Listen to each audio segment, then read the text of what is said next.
하나님 감사합니다. 주님의 이름으로 모인 저희 모임 가운데 주님이 함께 하심을 믿습니다. 오늘 이 저녁 임마누엘 주님 은혜가 있는 밤 되게 하시고 말씀과 찬양과 기도를 통하여 힘써 하나님께로 나아가는 복된 밤이 되게 하여 주옵소서. 예수님 이름으로 기도합니다. 아멘. 서로 인사합시다. 옆에 계신 분에게 인사하겠습니다. 참 잘 오셨습니다. 한 번 더 인사합시다. 하나님은 우리와 함께 하십니다. 우리와 함께 하신 주님 때문에 우리에게 평화가 있는 줄 믿습니다. 세상은 평화 없지만 주님은 우리에게 평화를 주십니다. 우리 믿음으로 주님을 찬양하며 나아가십시다. 내 맘속에 있는 참된 이 평화는 누구도 빼앗을 수 없네. 주님은 내 맘의 구주 되시네. 오주 없이 살 수 없네. 내 맘속에 있는 참된 내 맘속에 있는 참된 이 평화를 누구도 빼앗을 수 없네. 주님은 내 맘의 구주 되셨네. 오주 없이 살 수 없네. 오주 없이 살 수 없네. 오직 주께만 구원이 있네. 주님 없는 세상 평화 없네. 오주 없이 살 수 없네. 평화 없는 세상 평화 없는 세상 고통과 싸움 사람들은 무서워하네.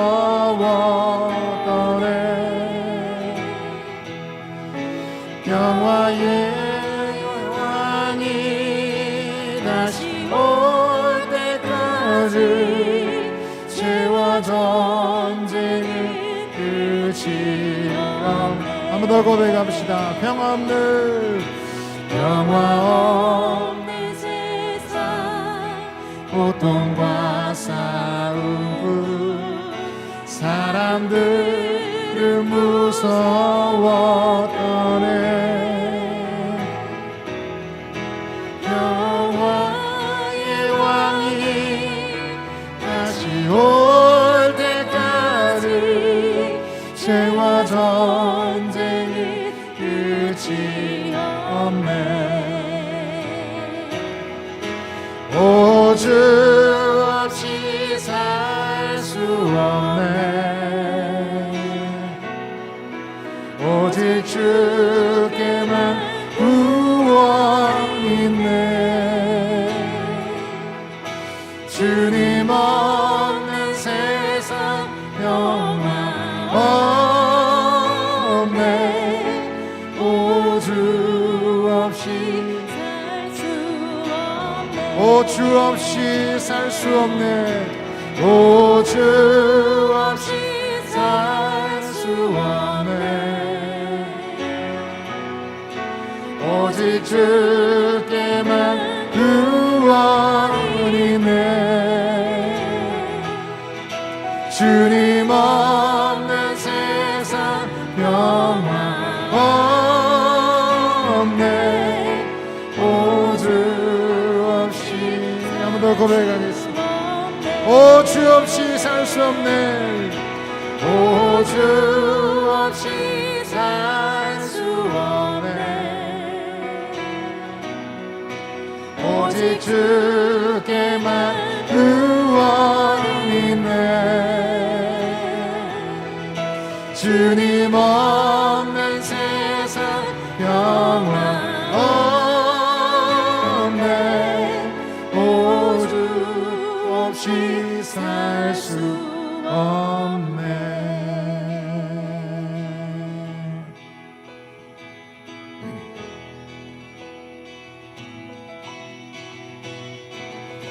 주와 같이 기가는 것 즐거운 일 아닌가. 우리 주님 걸어가신 발자취를 밟겠네. 한 걸음 한 걸음 주 예수와 함께 날마다 날마다 우리는 걷겠네. 어린아이가 들으리 미련하고 약하나 주의 손에 이끌리어 생명길로 가겠네.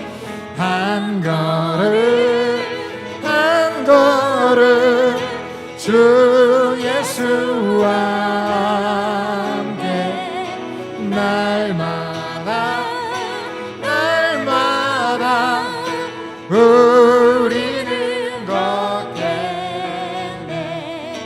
꽃이 피는 들판이나 험한 골짜기라도 주가 인도하는 대로 주와 같이 가겠네. 한 걸음 한 걸음 주 예수와 함께 날마다 날마다 우리는 걷겠네. 옛날 선지의 같이 우리들도 천국에 들려 올라갈 때까지 주와 같이 가겠네.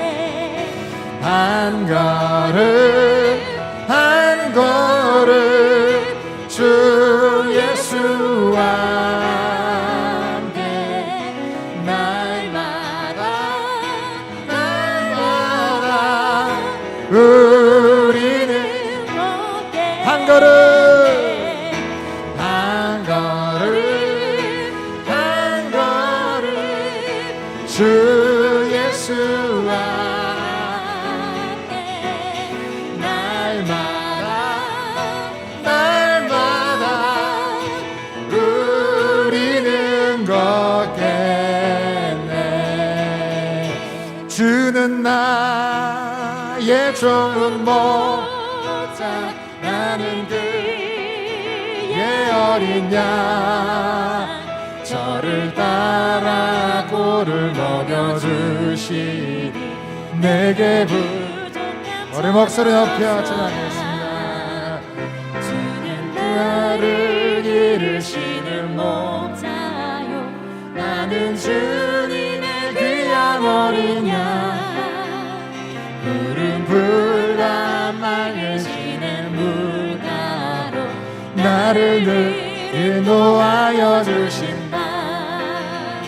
주는 나의 좋은 목자 나는 그의 어린 양 저를 따라 꼴을 먹여주시니 내게 부족함 전혀 없어라.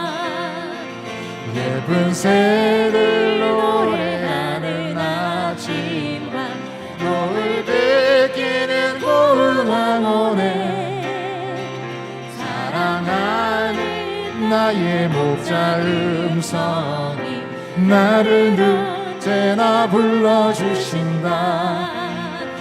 주는 나의 좋은 목자 나는 그의 어린 양 저를 따라 꼴을 먹여주시니 내게 부족한 못된 짐승 못된 짐승 나를 해치 못하고 거친 비바람 삼지 못하리.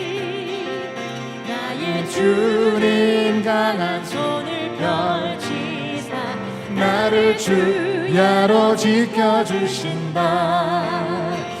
주는 나의 좋은 목자, 나는 그의 어린 양. 저를 따라 꼴을 먹여주시니 내게 부족한 3절 한 번 더 고백하겠습니다. 못된 짐승 나를 해치 못하고 거친 비바람 삼지 못하리. 나의 주님 강한 손을 펼치사 나를 주야로 지켜주신다. 주는 나의 좋은 목자, 나는 그의 어린 양. 저를 따라 꼴을 먹여주시니 내게 부족함 전혀 없어. 주는 나의 좋은 목자, 나는 그의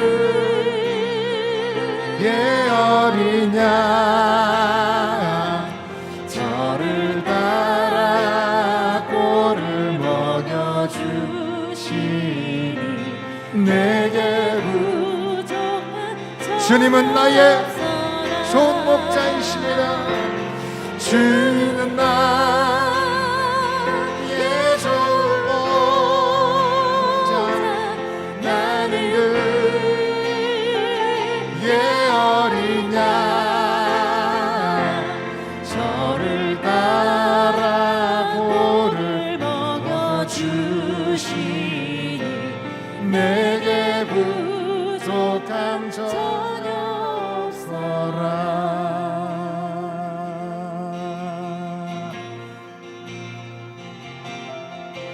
주 나를 보호하시고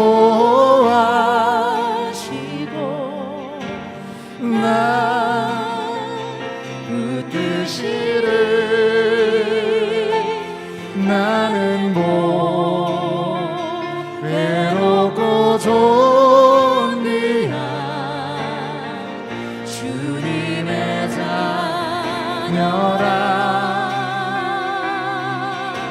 주 나를 보호하시고 나 붙드시리. 나는 외롭고 존귀한 주님의 자. 주 나를 보호하시고 주 나를 보호하시고 날 붙드시리. 나는 외롭고 존귀한 주의 자녀. 십자가 그 사랑을 고백합니다. 아멘. 십자가 그 사랑 멀리 떠나서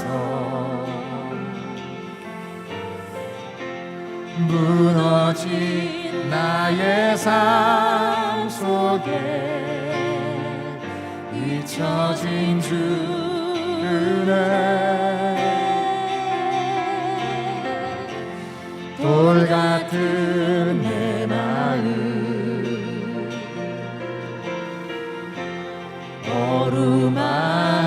어루만지사 다시 일으켜 세우신 주를 사랑합니다.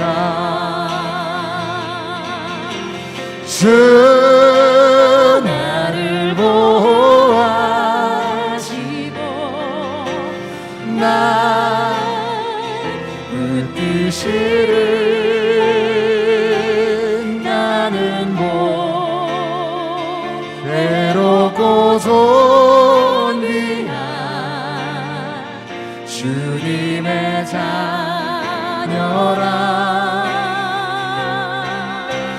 주 나를 보호하시고 나 붙드시를. 나는 외롭고 존귀한 주. 우리 믿음으로 한 번 더 고백하십시다. 주 나를 보호하시고 주 나를 보호하시고 나 붙드시를. 나는 외롭고 존귀한 주님의 자녀라.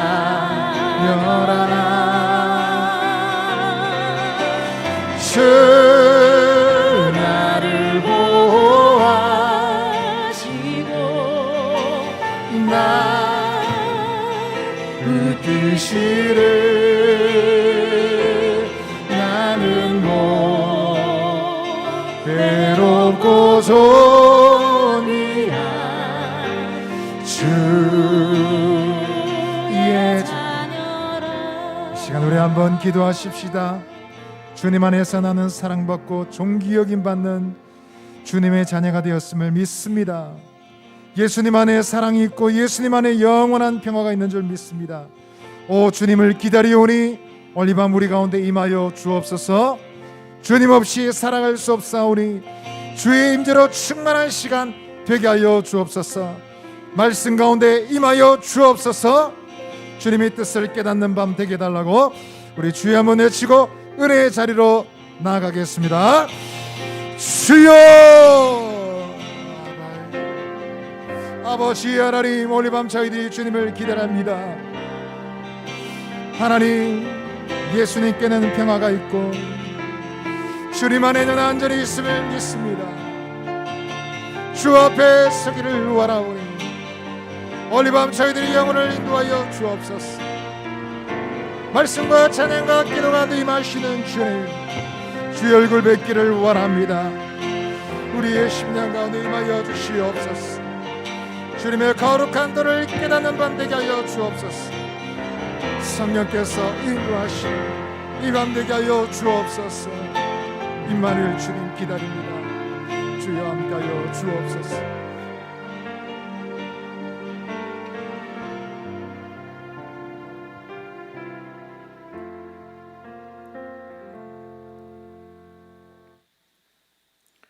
살아계신 아버지 하나님, 오늘도 사랑하는 주의 백성들이 주의 전에 나와 함께 찬양하며 경배하며 주의 음성을 들으며 함께 기도하며 나아가게 하시니 감사합니다. 아버지 하나님, 오늘도 십자가 그 사랑을 떠나서 멀리 떠나갔던 저희들 주님의 그 은혜와 사랑으로 자녀 삼아주시고 보배롭고 존귀한 주님의 자녀 삼아주셔서 오늘도 그 하나님을 아바 아버지라 부르며 고백하며 믿음으로 나아가게 하시니 또한 감사합니다. 나가는 한 영혼 한 영혼 심령 가운데 이 시간 찾아와 주시고 임재하여 주시고 그 마음의 진실한 고백을 받아주셔서 오늘도 베푸시는 주의 한량없는 은혜와 사랑을 우리 모두에게 넘치도록 부어 주시옵소서. 오늘도 주의 음성을 들으며 주님 앞에 나아갑니다. 우리의 마음을 열어주시고 주님 주신 은혜로 체험받는 이 밤 되도록 성령님 역사하여 주시옵소서. 우리와 함께 하실 왕 되신 주님을 찬양하고 감사드리며 우리 주 예수님 이름으로 기도드립니다. 아멘.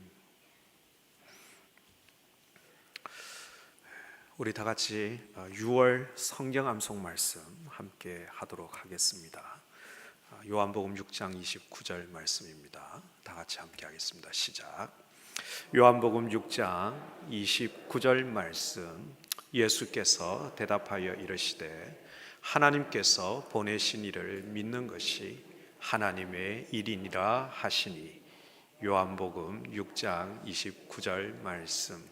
아멘. 감사합니다. 함께 하나님의 말씀 보겠습니다. 창세기 12장 10절부터 20절까지 말씀 함께 보도록 하겠습니다.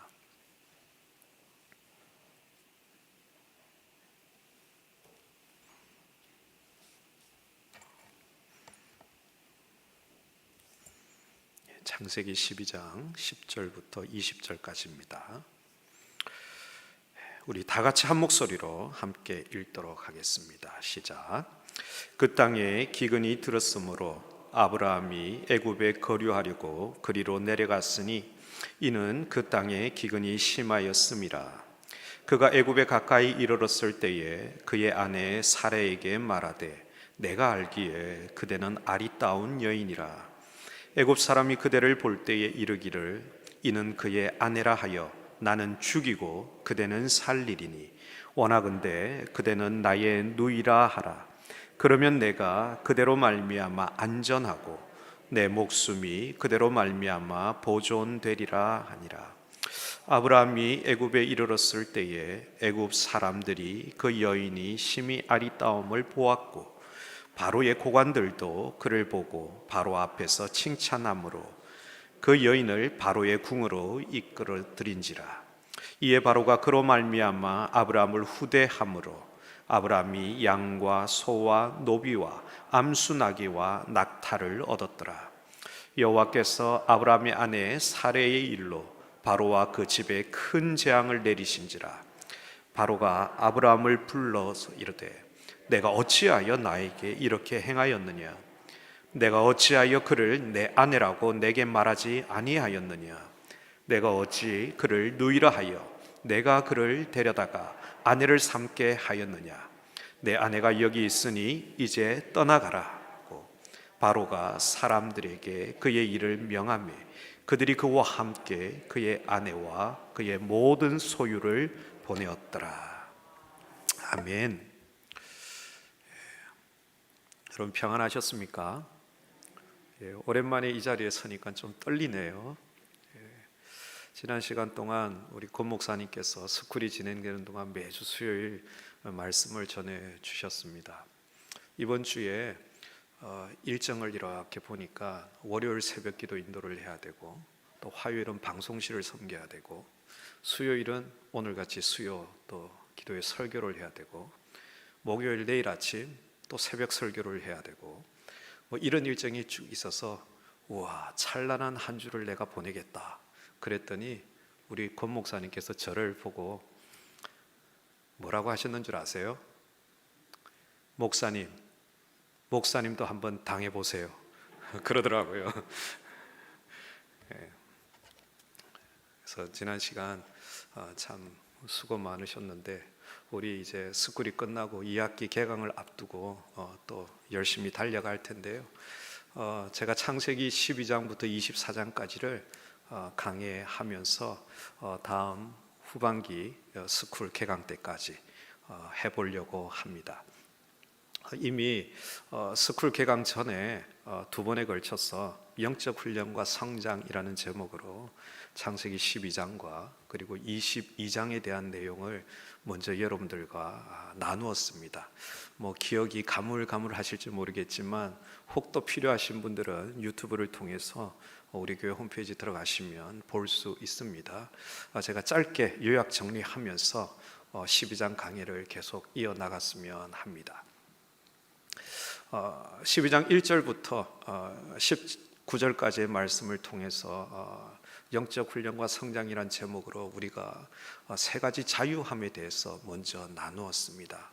아브라함이 이제 100세 때 하나님께서 그를 불러서 아들 이삭을 번제로 드리라고 할 때 그가 드릴 수 있었던 이유, 그것은 정말 하나님을 경외하는 사람으로 하나님께서 부르셔서 40년 동안 아브라함을 훈련시킨 훈련의 결과였다라는 것을 여러분들에게 나누었습니다.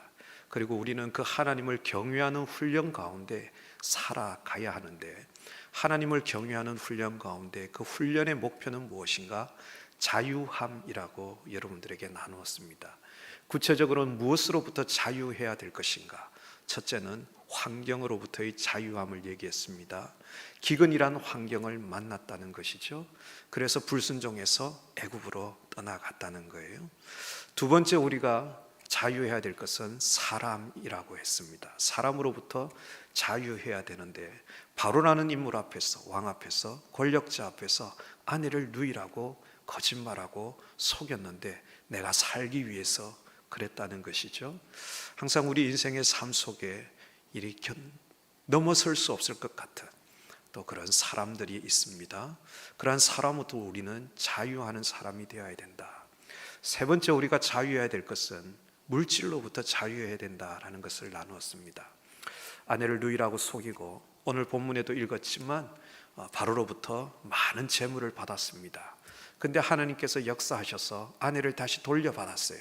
그러나 아내를 준 대가로 얻었던 재물들을 다시 돌려줬다는 기록이 성경에는 없습니다. 그 결과 부자 되어서 가나안 땅으로 돌아오게 된 것이죠. 우리 인생을 살다 보면 이 물질의 유혹은 끊임없이 우리에게 찾아옵니다. 물질로부터 자유하는 사람. 왜요? 환경으로부터, 사람으로부터, 물질로부터 자유할 수 있는 사람, 그 사람은 결국 하나님만 바라고 하나님만 의지하게 되는 사람이기에 하나님을 경외하는 훈련 속에 우리는 사람으로부터, 환경으로부터, 물질로부터 자유하는 삶을 살아야 합니다라는 것들을 정리해서 나누었습니다. 오늘 그 이후의 시간을 한번 계속해서 이제 가져갈 텐데 후반기 스쿨 개강 전까지 12장부터 24장까지 이 아브라함의 이야기를 가지고 계속 매주는 아니에요, 격주로 수요일마다 말씀을 나누고자 합니다.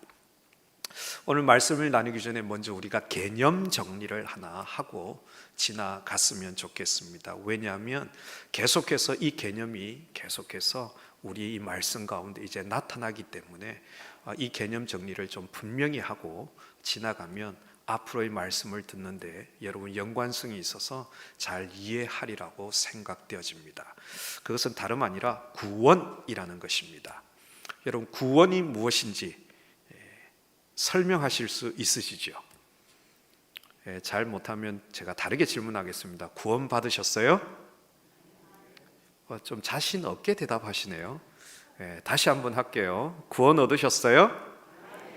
예, 담임 목사님이 듣고 싶어하는 대답이 이 정도의 목소리보다는 사실 큰데 다음에는 좀 더 크게 대답해 주세요.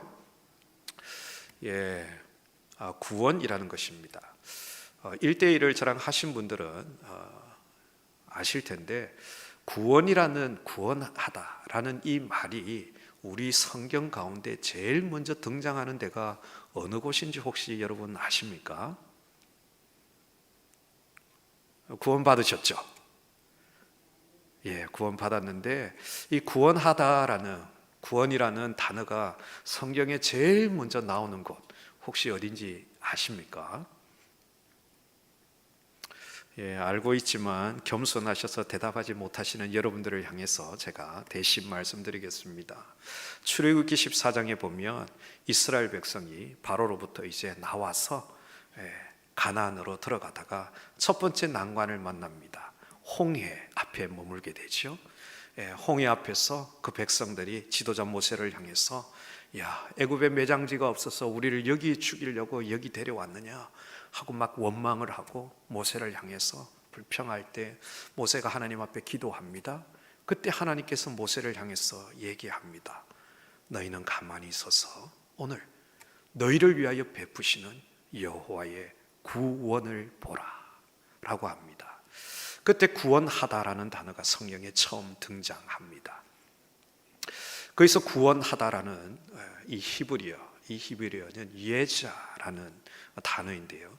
우리가 구원받았습니다 라고 얘기할 때 여러분들이 생각하는 개념과 성경이 말하는 구원의 개념은 약간 차이가 있을 수 있습니다. 성경이 말하는 구원이라는 개념은 어떤 개념이냐면 뜻 그대로를 번역하면 장소를 옮기다 라는 뜻입니다. 지역을 옮긴다라는 뜻입니다. 내일 제가 서울 집을 이사하게 되는데 이사한다, 그런 의미입니다. 구원이라는 그 단어의 원래의 뜻은 장소를 옮긴다라는 의미입니다. 여러분 잘 기억해 주십시오. 그래서 구약의 개념에서 구원은 어떤 것이냐면 장소를 옮기는 거예요. 지역을 옮겨가는 것이 구원입니다. 어떻게 옮겨가느냐? 고통받고 억압받고 종살이하면서 노예로 지내던 고통받던 곳에서 젖과 꿀이 흐르는 자유가 있는 그러한 땅으로 옮겨가는 것, 그것이 예자, 구원입니다. 구원의 개념은 구약 성경에서는 장소를 옮긴다라는 개념이에요. 그래서 구약 성경 가운데 가장 대표적인 구원 사건이 뭡니까? 출애굽 사건인 거예요. 애굽의 종로로 타면서 억압받던 땅에서 하나님이 주시는 약속의 땅, 아브라함에게 약속하셨던 그 약속의 땅 가나안으로 그 백성들을 옮겨가는 것, 이것이 바로 구원입니다. 구약 성경에 나오는 또 대표적인 구원 사건이 어떤 것입니까? 바벨론의 포로로 잡혀갔어요. 하나님이 주신 그 약속의 땅에서 멸망당하고 다 포로로 끌려갔어요. 그러나 그 포로 생활으로 끝난 것이 아니라 포로를 끝내고 다시 귀환해서 돌아오더라는 거예요. 종살이 하던 땅에서 다시 하나님의 땅으로, 약속의 땅으로 그들을 옮겨가는 것, 이것이 구원입니다. 그래서 구약 성경에서 말하는 구원이라는 개념은 장소를 옮겨가는 거예요. 지역을 옮기는 것입니다. 그런데 신약 성경에서 말하는 구원의 개념은 또 다릅니다. 신약 성경에서 말하는 구원이라는 개념은 헬라어로 소테리아라고 하는 단어를 사용하는데, 이 단어의 의미는 신분의 변화를 얘기합니다. 신분이 바뀌어지는 거예요. 어떤 것이냐면 우리가 과거에는 어둠의 종로로 타던 어둠의 노예였어요. 어둠의 자식들이었어요. 그러나 예수 그리스도로 통해서 우리가 구원함을 받았는데 어떻게 되었어요? 빛의 자녀로 되었어요. 하나님을 아바 아버지라 부를 수 있는 그러한 자녀의 특권을 얻은 거예요. 후사가 되었다고 합니다. 우리의 신분이 완전히 바뀌어진 것, 그것이 바로 신약에서의 구원의 개념입니다. 그래서 우리가 내가 구원받았다라고 할 때는 이 구약과 신약의 두 개념이 딱 합쳐져야 돼요. 지역으로부터도 완전히 벗어나 있고, 벗어난 그 지역 안에서 내가 누리는 신분이 자유로운 신분이어야 돼요. 변화된 신분으로 살아야 하는 거예요. 이것이 완전한 구원의 개념입니다. 이것을 가리켜서 고 옥하는 목사님께서는 내가 얻은 황홀한 구원이다, 이런 표현을 사용하셨더랬습니다. 여러분이 받은 그 구원이 이런 구원이에요. 더 이상 우리는 억압받는 곳에 있지 않아요. 종살이하는 곳에 있지 않아요.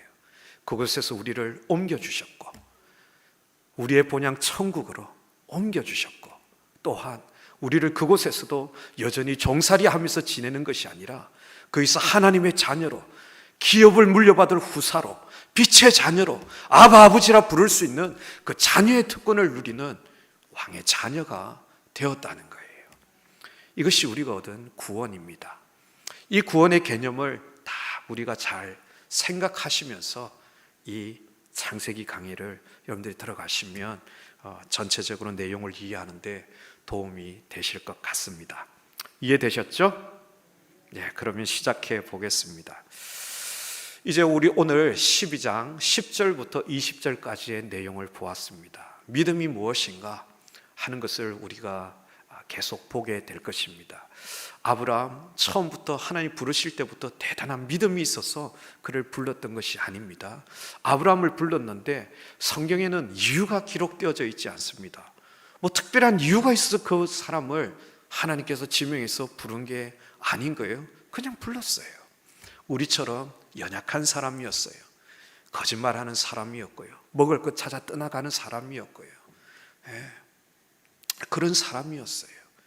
근데 그를 하나님께서 믿음의 사람으로 훈련시켜 갑니다. 그리고 믿음의 조상 되게 합니다. 여러분, 믿음이라는 것이 무엇일까요? 우리가 알고 있는 창세기 12장 1절에는 이렇게 얘기합니다. 내가 내게 보여줄 땅으로 가라는 거예요. 내가 내게 보여줄 땅으로 가라. 한 번도 본 적이 없는 땅이에요. 그러나 그 땅을 향해서 길을 떠나라는 거예요. 이 말에서 가장 중요한 두 단어가 떠나다라고 말하는 것과 가다라는 동사예요. 떠나고 가는 것, 그것이 바로 믿음이다라는 것을 우리에게 보여주는 거예요. 내가 내게 보여줄 땅으로 가라.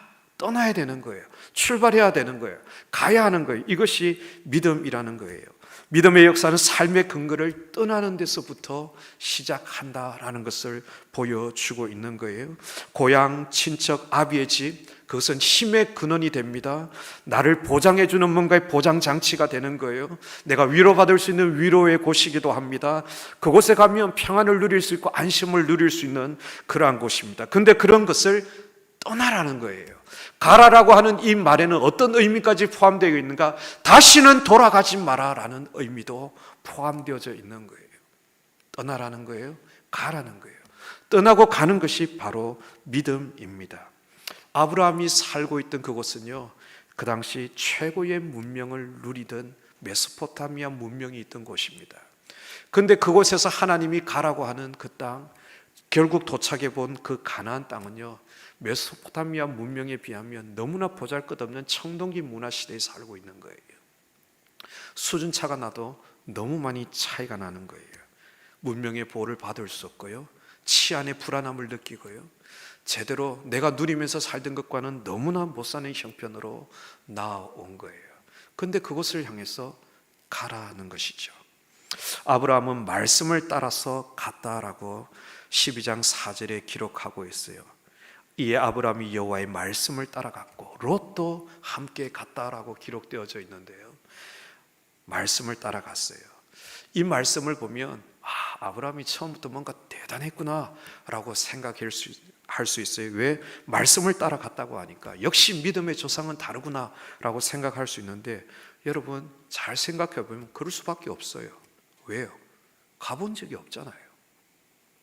한 번도 가본 적이 없어요. 여러분 해외여행을 해보셨습니까? 제가 제일 처음 해외에 나가본 나라가 대만이라는 나라입니다. 이후에 그 나라의 선교사로 파송을 받아 갔는데, 처음 대만이라는 나라 갔을 때 제가 할 수 있는 말이 중국말이 없었어요. 겨우 할 수 있는 거 니하오 이런 거요, 시에시에, 떼부치 뭐 이런 말밖에 할 수 없어요. 그럼 그곳에 가서 어떻게 보내요? 그래도 잘 다녔습니다. 이유는 뭡니까? 가이드가 있었기 때문인 것이죠. 공항에서부터 가이드가 나와서 맞이합니다. 안내를 해줍니다. 통역도 다 해줍니다. 설명까지 해줍니다. 가만히 있어도 때 되면 식당으로 데려갑니다. 주문 안 하는데 내가 먹을 수 있는 음식이 나옵니다. 아무 말 못해도요, 가보지 않았던 나라지만 가이드만 잘 따라다니면 되는 거예요. 아브라함이 말씀을 따라갔기 때문에 뭔가 대단한 믿음으로 간 것 같지만 그것이 아닙니다. 방법이 없었어요. 그러니까 하나님 말씀 따라 갈 수밖에 없는 거예요. 한 번도 가보지 않았고 몰랐기 때문에 인도함을 따라 갈 수밖에 없는 거예요. 인도하시는 하나님 붙잡지 않고는 갈 수 없는 길, 그것이 바로 믿음의 길이더라는 거예요. 믿음이 있어서 가는 것이 아니라 그 외에는 방법이 없기 때문에 그 가이드를 믿고 따라가는 거예요. 이것이 믿음의 길입니다. 사람의 경험과 능력으로 한 번도 가보지 못한 곳, 경험해 보지 못한 곳을 가는 거예요. 오직 하나님의 인도하심이 아니면 갈 수 없는 길, 그것이 바로 믿음의 길인데, 이 믿음의 길을 아브라함이 가고 있어요. 믿음이란 내가 가지고 있는 신념이나 확신, 이것이 아닙니다. 하나님 아니면 안 됩니다. 하나님 아니면 안 됩니다 하는 것이 바로 믿음입니다. 나를 인도하시는 이가 누구이신가? 나를 보호하시는 이가 누구이신가? 그 나를 인도하시고 보호하시는 분, 그분을 전적으로 믿고 신뢰하고 붙들고 가는 것이 믿음입니다. 내 생명의 주권이 하나님께 있음을 깨닫고 그 하나님만 붙들고 나아가는 것, 그것이 바로 믿음인 거예요. 아브라함이 그 하나님의 말씀을 쫓아서 갔어요. 오늘 읽지 않았지만 12장 8절에 있는 내용에 보면 그곳에 이제 도착해서 여호와께 제단을 쌓고 여호와의 이름을 불렀다라고 성경이 기록하고 있어요. 아브라함이 참 놀라운 것은 그 아브라함의 인도함을 받아갈 때 그 아브라함의 삶의 특징이기도 한데요, 가는 곳마다 제단을 쌓더라는 거예요. 가는 곳마다 제단을 쌓더라는 거예요. 이전의 사람들과는 너무나 다르죠. 창세기 12장부터 아브라함의 이야기가 나옵니다. 근데 우리가 잘 아는 대로 11장에 어떤 사건이 있습니까?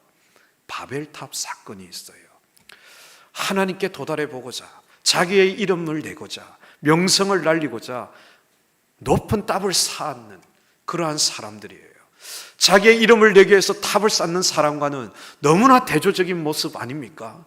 자기의 이름을 위해서 단을 쌓는 것이 아니라 하나님을 예배하기 위해서 단을 쌓고 있는 사람, 믿음으로 가는 사람의 길이 이렇게 다름을 이미 아브라함이 보여주고 있습니다.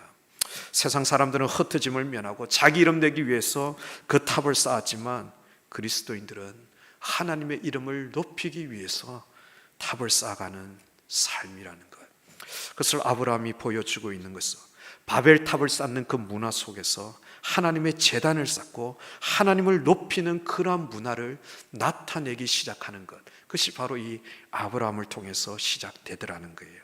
아브라함은 하나님께 제단을 쌓음으로 믿음의 길을 걸으며 믿음의 흔적을 남기면서 살아가더라는 것이죠.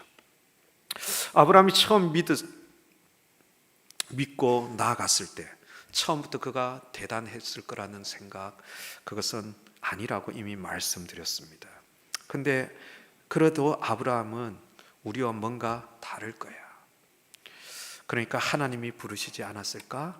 라고 생각할 수 있어요. 근데 사실은 그렇지 않아요. 가는 곳마다 제단을 쌓고요, 여호와의 이름을 불렀던 아브라함임에도 불구하고 여러분, 하나님이 주시기로 한, 하나님이 인도하신 그 약속의 땅에 머무르지 못해요. 가는 곳마다 제단을 쌓던 아브라함이었지만 그곳에 와서요, 만난 것은 기근이었어요. 먹을 것이 없어요. 그러니까 바로 먹을 것 찾아 애굽으로 떠나버리더라고요. 오늘 우리가 10절부터 읽었던 내용입니다. 여러분, 살기 위해서 갑니다. 생존이 달려있는 문제였어요. 그러니까 인도함은 뒷전인 거예요. 먹고 사는 게 먼저더라는 것이죠. 그래서 가는 거예요. 여러분, 믿음의 길을 출발했어요. 근데 여러분 기억하셔야 할 것이 있습니다. 믿음의 길을 가는 것이 만사형통은 아니더라는 거예요. 믿음으로 시작했다고 해서 그것이 다 잘 되는 것은 아니더라는 거예요. 믿음의 길을 가는데도 여러분, 세상에서 겪는 것과 별반 다르지 않은 일을 많이 경험하게 되더라는 거예요. 평상시에는 잘 몰라요. 그러나 어려움과 환난이 오면 내 믿음의 양이 어느 정도 되는지가 보이게 됩니다. 고난을 얼마나 잘 견뎌내는가, 그것에 따라 내 믿음의 크기가, 내 믿음의 용량이 어느 정도인가 하는 것을 알 수 있습니다. 왜냐하면 믿는 만큼 견뎌낼 수 있기 때문에 그래요.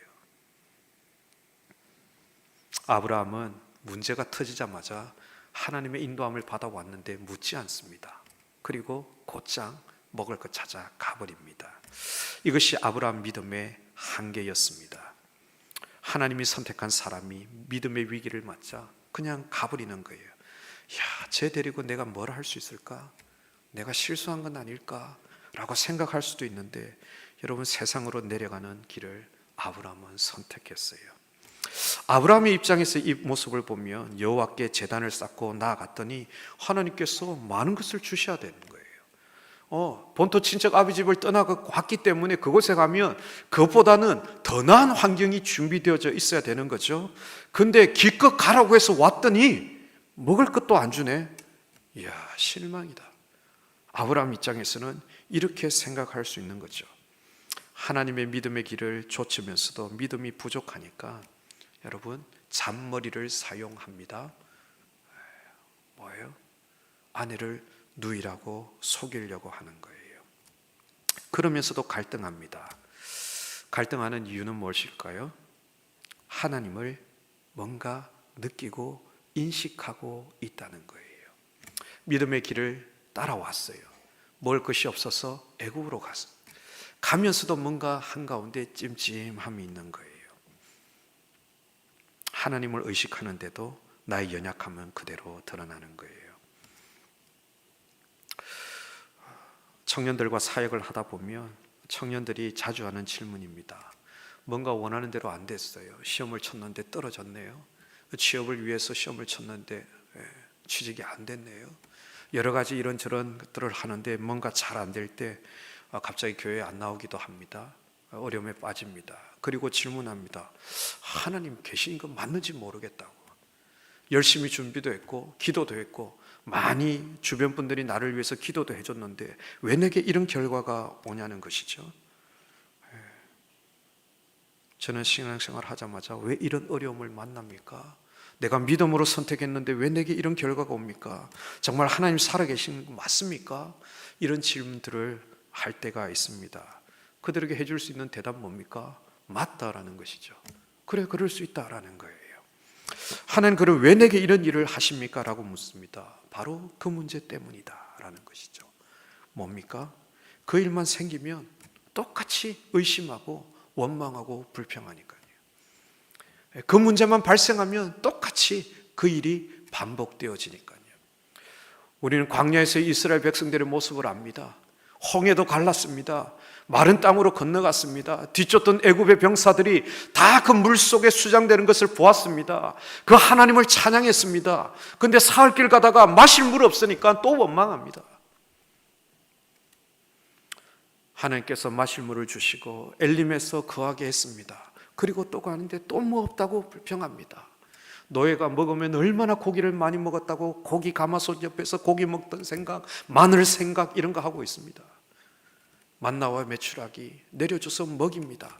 반석에서 물이 나게 합니다. 그러나 문제가 생길 때마다 똑같이 불평하고 원망하고 새로운 지도자 세워서 돌아가자 얘기하는 것이 그 백성들의 모습이었습니다. 똑같은 문제만 생기면 여전히 하나님 계신가? 왜 내게 이런 일이 생기는가? 불평하고 원망합니다. 그 문제가 해결될 때까지 하나님 우리에게 그 문제를 허락하십니다. 극복되어질 때까지. 이 아브라함이 애굽으로 내려가는 이 여정 속에 그가 경험하는 큰 경험, 오늘 이 두 가지를 나누고 싶습니다. 큰 변화를 느끼는데 하나는 두려움을 느낀다는 거예요. 전에 느끼지 못했던 영적인 두려움을 느낍니다. 살기 위해 애굽으로 내려갔는데 오히려 생명의 위협을 느끼기 시작하는 거죠. 왜 그렇게 됩니까? 여러분, 아브라함이 지금 영적인 이질감을 느끼고 있어요. 아브라함이 애굽에 가는 그 여정 속에서 그가 크게 깨닫는 하나의 경험, 영적인 이질감이에요. 하나님의 길을 따라가다가 다시 세상 길을 향해서 가다 보니까 왠지 모를 두려움이 찾아오는 거예요. 여러분, 아브라함이 살고 있던 그 시대의 신의 개념은 어떤 개념이냐면 지역신의 개념입니다. 쉽게 말하면 이런 것입니다. 한국에는 한국의 신이 있어요. 중국에는 중국의 신이 있고요. 일본에는 일본의 신이 있어요. 그래서 그 신이 그 지역을 다스리고 통치한다는 개념. 이 아브라함에게 있는 신의 개념은 그 시대의 이런 지역신의 개념이었어요. 하나님이 인도에서 하나님이 머무르고 한 땅, 그 땅에 갔는데 기근을 만났어요. 먹을 것 찾아 애굽으로 가니까 이제는 애굽의 신이 자기를 상대할 거라고 생각하는 거예요. 이제 애굽에 가면 애굽 신의 지배를 받아야 되는 그러한 개념 속에 살고 있던 시대예요. 여러분, 하나님 믿지 않다가 하나님 믿었어요. 그리고 교회에서 신앙생활 하면서 사람의 변하기 시작해요. 근데 어느 날 예수 믿지 않을 때 절교 술집에도 가고 절교 나쁜 짓 하고 다니던 친구가 연락 왔어요. 한번 보자. 그래서 약속 장소에 갔는데 늘 그냥 절교 가던 룸살롱이네요. 근데 예수 믿고 나서 변화된 삶을 살다가 이전에는 자연스럽게 문 열면서 들어갔는데 뭔가 좀 찝찝한 거예요. 이전과 같은 자연스러운 행동이 안 나오는 거예요. 위하여도 잘하고 잘 마셨는데 뭔가 좀 불편해지는 것. 뭐예요? 영적인 이질감을 느끼는 거예요. 이전에는 그렇게 살 때는 몰랐어요. 그러나 하나님 만나고 살다 보니까 이제는 다시 옛길로 가니까 부자연스러운 거예요. 영적인 이질감입니다. 예전에 우리 담임 목사님이 말씀 전하시는 중에 제가 정확히 다 기억 못하지만 그런 얘기가 있었어요. 어떤 지역에 광산 지역이었는데 그 마을에 놀라운 부흥의 역사가 있었어요. 광부들이 얼마나 말도 험하고 그죠? 막 그랬는데 그 교회에 불빛이 나서 사람들은 불이 난 줄 알고 갔는데 불이 난 것이 아니라 성령이 임했던 거죠. 그리고 그 지역에 있는 사람들이 성령을 경험하고 변화되기 시작했어요. 근데 그 광부들의 험한 말이 변화되기 시작하더라는 거죠. 그 짐을 옮기던 나귀들한테 옛날에는 욕을 하면서 막 했는데 어느 날 나귀들이 움직이지 않더라는 거죠. 왜? 이전처럼 말을 안 하니까 나귀들이 못 알아듣더라는 거예요. 뭐예요? 영적인 이질감이에요. 이전에 내가 누리던 것과는 다르더라는 거죠. 이제 영적인 삶을 살다 보니까 이제 다시 옛길로 가니까 이전과는 다른 두려움이 오는 거예요.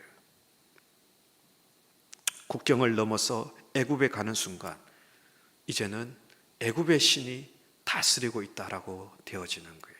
두려움 가운데 빠지는 것이죠. 그 생명이 하나님의 손에 있다는 것을 그가 아직 깨닫지 못해요. 여러분, 우리 믿음의 크기가 삶의 한계를 만들어냅니다. 내 믿음의 크기만큼 여러분 삶의 폭이 커지기도 하고 좁아지기도 해요. 하나님이 계시지 않다고 생각하는 순간 아브라함에게 두려움이 찾아오는 거예요. 세상에 반응해서 머리를 막 굴리기 시작해요. 이것이 아브라함의 한계였습니다. 믿음의 크기가 좁아지는 만큼 세상이 더 커 보이는 거예요. 하나님에 대한 믿음이 좁아지는 만큼 바로가 있는 애굽의 신의 영향이 더 크게 느껴지는 거예요. 아브라함은 애굽으로 내려갔지만 하나님은 그를 다시 가나안으로 인도해서 이끌어 오시는 분이라는 걸 아직 그가 깨닫지 못하고 있어요. 하나님의 손에 붙잡혔다는 것, 그것은 하나님의 뜻에서 벗어날 수 없다는 것인데 하나님께 다시 이끌려서 올 수 있다는 것을 그가 아직 모르고 있는 거예요. 그리고 바로 앞에 가서 거짓말하는 거죠. 아내를 누이라고 속입니다. 그리고 많은 재물을 얻었어요.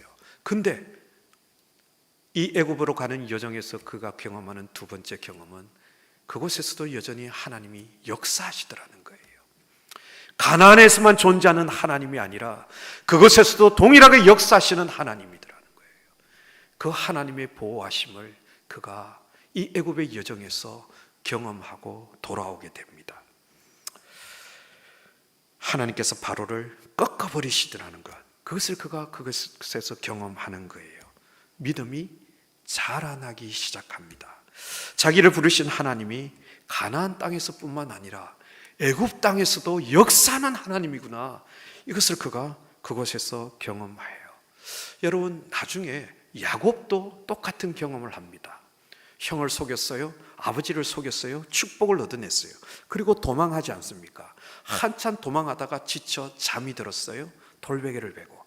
근데 그 꿈속에 하늘로 올라다니는 사닥다리가 보이고 천사들이 왕래하는 것을 그가 보지 않습니까?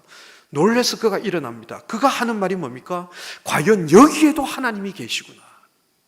왜요? 그 지역을 벗어나면 없다라고 생각하기 때문에. 그런데 여러분, 그곳에서도 하나님이 계시고 역사하고 나를 여전히 보호하고 계시다는 것, 그가 이 애굽으로 가는 여정 속에서 깨닫는 거예요. 하나님의 인도함을 받다가 다시 세상 길로 가니까 왠지 모를 두려움, 영적인 이질감이 찾아오는 것을 경험했어요. 그러나 그곳에서도 동일하게 역사하시는 하나님이 계시다는 것, 하나님의 보호하심을 그가 경험합니다. 이 두 가지 경험은 앞으로 그 삶을 놀랍게 변화시킵니다. 믿음이 자라가게 합니다. 하나님의 보호하심을 그가 경험하고 나서 그는 새롭게 바뀌어지는 거예요. 하나님을 만나고 하나님의 주권을 배우고 하나님을 따라가는 법을 배우기 시작합니다. 다시 말하면 믿음의 길을 가기 시작하더라는 거예요. 여러분, 왜 아브라함일까요? 아브라함이 선택한 것은 하나님의 주권이었어요. 그가 선택받을 만한 뭔가가 있어서 그를 선택한 것이 아니었습니다. 하나님 아브라함을 통해서 모든 족속에게 복을 흘려 보내기로 작정하셨습니다. 문제는 모든 민족에게 복을 줄 수 있는 방법이 무엇인가 하는 거예요. 그 복의 통로를 누구로 삼을 것인가? 하나님은 처음 믿음의 사람인 아브라함을 복의 통로로 선택하셨지만 여러분, 그것을 완성시키시리는 바로 우리 주 예수 그리스도이십니다. 예수 그리스도에게 이르는 믿음의 줄기는 인간의 혈통이나 능력이 아니라는 것이죠. 그래서 오로지 하나님의 은혜에 있기 때문에 특별한 무엇인가 있어서 그를 선택한 것이 아니라 그냥 은혜로 그를 선택하신 거예요. 예수 그리스도에게로 가는 이 믿음의 길, 사람의 열심과 노력으로 갈 수 없어요. 오직 하나님의 주권과 그분의 인도와 그분의 다스림과 그 하나님의 섭리로만 가능합니다. 그래서 우리는 아브라함을 대단한 인물로 볼 것이 아닙니다. 아브라함을 선택하고 만들어가고 믿음의 조상 삼으신 하나님의 열심이 있기에 가능했다는 것, 그 하나님의 열심을 우리는 보아야 합니다. 아브라함이 대단한 이유, 그것은 하나예요. 자기가 알지 못하는 길을 하나님의 인도하심을 따라 갔다는 거예요. 믿음의 길이 무엇인지를 자신의 인생 가운데 드러내 보여줬다는 것입니다. 이것이 축복의 통로입니다. 여러분, 우리가 물을 마실 때 깨끗한 파이프에서는 깨끗한 물이 흘러나올 거예요. 그러나 그 파이프가 오래돼서 녹슬어 있어요. 이물질이 들어있어요. 물을 틀 때마다 거기 있는 녹지거기와 이물질이 나오는 거예요. 축복의 통로가 되기 위해서 부름을 받은 아브라함, 이 통로가 깨끗해야 되는 거예요. 이 통로로 부름을 받은 삶, 그것이 바로 아브라함이 갔던 삶입니다. 이 믿음의 여정이 이렇게 해서 출발되어진 것이죠. 여러분이 어떻게 해서 예수님을 믿게 되었는지 개개인의 사정을 다 알지는 못합니다. 그러나 여러분, 내가 처음부터 자격이 있어서 내가 예수 믿고 구원받아 오늘 이 자리에 있는 것이 아닙니다. 그것은 하나님의 은혜였습니다. 하나님 알지 못할 때 하나님께서 먼저 우리를 사랑해 주셔서 예수 그리스도 독생자를 보내어 주심으로 우리를 향한 하나님의 그 사랑을 확정해 보여주셨던 것처럼 오늘 우리가 찬양했습니다. 십자가 그 사랑 멀리 떠나서, 십자가 그 사랑 멀리 떠나서 행했던 나의 모든 모습, 지나간 일들을 기억하지 않고 이전에 행했던 것들 다 생각하지 않고 사막의 길과 강을 내시는 그 주님께서 오늘도 먼저 우리에게 찾아오셔서 우리를 불러주셨고, 여기 있는 한 사람 한 사람을 축복의 통로 삼기 위하여 가정의 축복의 통로가 되고 여러분 가족의 축복의 통로가 되기 위해서 자격 없고 볼품 없었지만 우리 한 사람 한 사람을 아브라함 삼아서 불러주신 그 하나님께서 오늘도 우리를 부르시고 인도해서 이 믿음의 길을 가게 하십니다.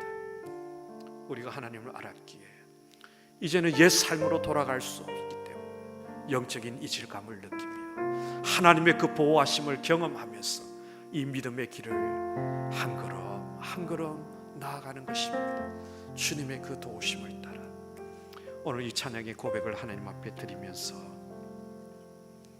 나의 지나온 시간들을 돌아보고 그렇게 부름받고 구원받을 자격도 없고 소망 없었지만 그 하나님의 그 십자가의 사랑이 나를 불러주셔서 보배롭고 존귀한 주님의 자녀 삼아주심으로 이 믿음의 길을 가게 하신 그 하나님 앞에 마음을 고백하며 나를 아브라함 삼아주십시오. 내가 아브라함 되게 해주십시오. 나로 통해서 이 복이 흘러갈 수 있도록 하나님, 내가 하나님 부르시는 아브라함 되게 해주시옵소서. 기도하는 마음으로 이 찬양 고백드리며 하나님 앞에 나갑시다. 십자가 그 사랑, 십자가 그 사랑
주님의 자녀라. 주 나를 보아주시고 날 붙드시리. 나는 뭐 외롭고 존귀한 주의 자녀라. 지나간 일들은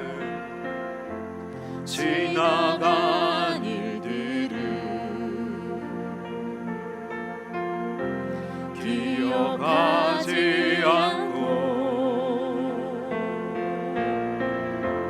이전에 행한 모든 일 생각지 않으리. 사막의 강물과 길을 내시는 주, 내 안에 새 일 행하신 주만 바라보리라. 주 나를 보호하시고 날 붙드시리. 나는 곧 외롭고 존귀한 주님의 자녀라.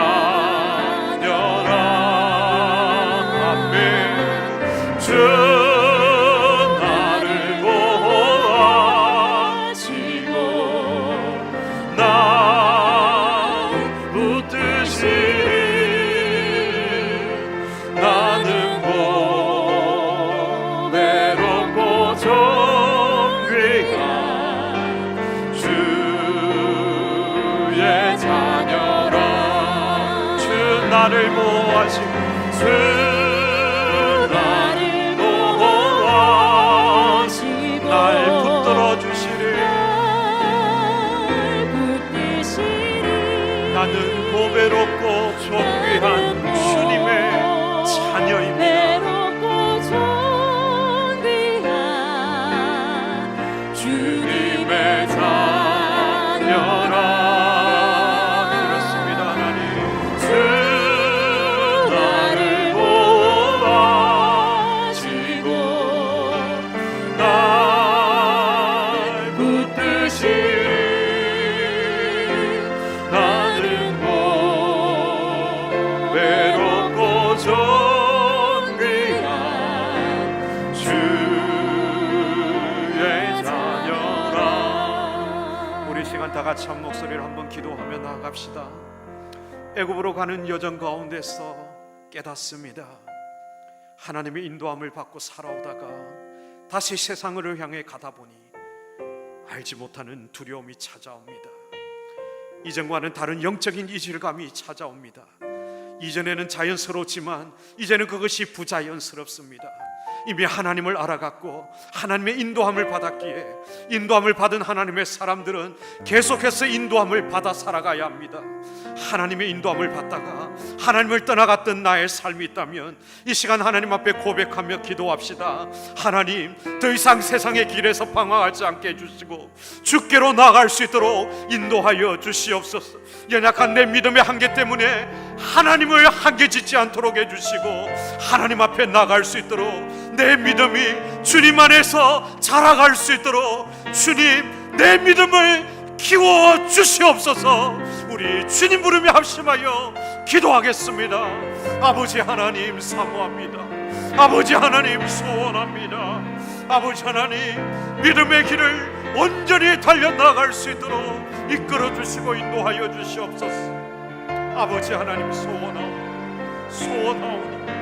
우리의 연약한 믿음을 인하여 하나님을 한계짓지 않게 해주시고, 아버지 하나님, 우리의 믿음이 자라나 우리의 믿음의 용량이 넓어져 하나님을 더 온전히 의지하며 바라보며 나아갈 수 있도록 도우시고 인도하여 주시옵소서. 아버지 하나님, 여전히 이만큼에 머물러 있는 믿음이 아니라 주님과 함께 자라나며 성장하는 믿음의 사람 될 수 있도록, 우리의 믿음이 더욱더 주님 안에서 자라날 수 있도록 주님 우리의 믿음을 키워주시고 일으켜주시고, 더 이상 과거의 모습 속에 옛길로 방황하며 세상에 머물르지 않게 하시고, 하나님이여 주님 주시는 이 소망을 따라 나아갈 수 있도록 우리를 붙드시고 인도하여 주시옵소서. 우리 계속해서 다시 한 번 더 기도하며 나갑시다. 애굽으로 가는 그 여정을 통하여 그는 하나님의 보호하심을 경험했습니다. 가나안 땅에만 머물러 있는 하나님이 아니라 애굽에서도 역사하시는 하나님이심을 기억합니다. 지금 내 삶의 역사할 뿐만 아니라 내 미래의 삶에도 동일하게 역사하시며 내 장래의 삶에도 역사하실 그 하나님을 기억하며, 아버지 하나님, 날마다 나를 지키시고 보호하시고 이끄시고 인도하실 그 하나님을 바라보며 지금의 고통과 지금의 시련과 지금의 환난으로 인하여 멈추어져 버리고 옛길로 돌아가지 않게 하여 주시고, 나를 여전히 보호하시고 지키시는 그 하나님 의지하며 믿음의 길을 담대히 살아가는 우리 모든 믿음의 식구들 될 수 있도록, 그런 믿음의 사람이 될 수 있도록 우리 다시 한번 주님 부르며 함께 기도하겠습니다. 주여, 아버지 하나님 소원하오니 여전히 나를 보호하시고 이끄시고 인도하시는 그 하나님만 온전히 바라보며 나아갈 수 있도록 도와주시옵소서. 아버지 하나님, 주님은 나의 피난처가 되시고 주님은 나의 산성이 되시고 주님은 나의 보호자가 되시고 주님은 나의 방패가 되시고 언제나 우리를 지키시고 보호하시는 여호와 하나님이심을 이 시간 고백하오니, 아버지 하나님, 지금 당하는 고통과 지금 당하는 고난과 시련과 어려움 속에서 여전히 하나님은 일하시고 계시고 여전히 하나님은 나를 지키시고 보호하시는 하나님이심을 기억하고, 아버지 그 하나님의 인도하심과 보호하심을 바라며 온전히 믿음으로 나가는 하나님의 사람 될 수 있도록 성령 하나님 붙들어 주시옵소서. 아버지 하나님, 하나님의 도우신 권위 속에 오늘도 주님 붙들고 나가는 하나님의 거룩한 백성들 되도록 아버지 하나님 도우시고 인도하여 주시옵소서. 우리 다시 한 번 더 기도하며 나갑시다. 하나님은 오늘 이 자리에 있는 저와 여러분들을 이 시대의 아브라함으로 또한 부르고 계십니다. 자격이 있어서가 아니라 그저 하나님 사랑해 주셨기에, 그저 하나님 사랑하셨기에 우리를 불러주셨어. 우리로 통하여 이 은혜의 복음이, 생명을 살리는 이 예수 그리스도의 복음이 우리로 통하여 전해지기를 원하십니다. 우리를 아브라함으로 부르셔서 이 축복이 흘러갈 수 있는 복의 통로 되기를 원하십니다. 이 시간 다시 한번 기도합시다. 하나님, 부족합니다. 연약합니다. 그러나 아버지 하나님, 거룩한 축복의 통로, 복의 통로, 은혜의 통로 되기를 원합니다. 나를 사용하여 주시옵소서. 기름 부어 주시옵소서. 우리 가정의 복의 통로가 되기를 원합니다. 믿지 않는 우리의 가정의 식구들 나로 통하여 주님 앞에 돌아오기를 원합니다. 믿지 않는 우리 가족들 주님 앞에 돌아오기를 원합니다. 이 사사기 하나님 알지 못하는 자 나를 통하여 돌아오기를 원합니다. 아버지 하나님, 나를 아브라함 삼아주시고 나로 축복의 통로 삼아주시옵소서. 우리 교회가 이곳에 방주로 삼아주시옵소서. 우리 다시 한번 주님 부르며 함께 기도하겠습니다. 주여, 아버지 하나님, 연약합니다. 자격 없습니다. 부족한 것이 많습니다. 그러나 아버지 하나님, 나를 아브라함 삼아주셨어요.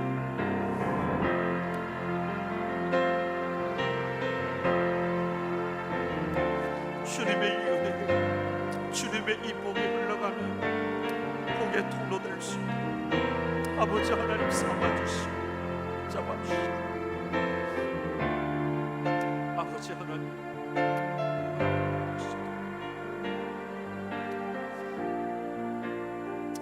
아버지 도와주시옵소서.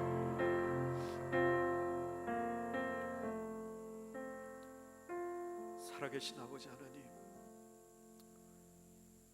오늘도 허물과 죄로 죽었던 저희들을 예수 그리스도의 거룩한 보혈의 피로 구속하여 주시고 자녀 삼아 주셔서 오늘도 주님을 아바 아버지라 부르며 주님 앞에 나올 수 있는 이 은혜와 특권 주시니 감사합니다.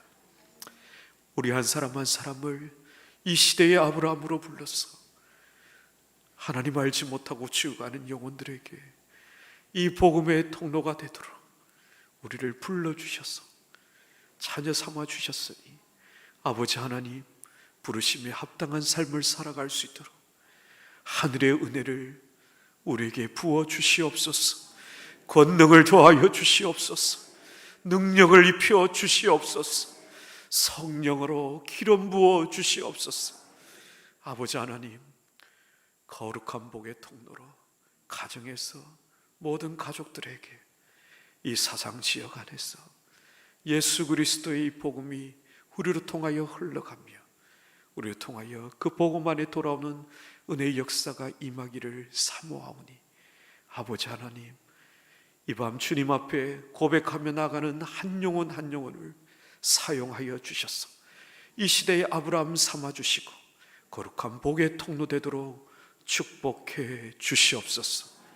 그런 마음으로 믿음의 길을 출발하길 원하는 우리 모든 믿음의 식구들에게 아버지 하나님, 늘 주님이 함께 하셔서 보호하심을 믿고 그 하나님을 의지하며 이 믿음의 여정을 살아가도록 성령님이 임마누엘로 함께하여 주시옵소서. 복의 통로로 주님 앞에 쓰임받기를 사모하는 모든 주의 백성들이 참으로 주님만 의지하며 온전히 기쁨으로 나아가도록 늘 주님 새 힘과 은혜 부어 주시옵소서. 우리와 함께 하실 그 주님을 믿고 감사드리며 우리 주 예수님 이름으로 기도드립니다. 아멘. 이제는 우리 주 예수 그리스도의 은혜와 하나님 아버지의 사랑과 성령의 새롭게 하시고 교통하시는 은혜가 이 시대의 영적 아브라함으로 우리를 불러주신 그 부르심에 합당한 삶을 살아 복의 통로, 십자가의 통로, 구원의 통로 되기를 사모하는 모든 주의 백성들 머리 위에 지금부터 영원까지 함께 있을지어다. 아멘.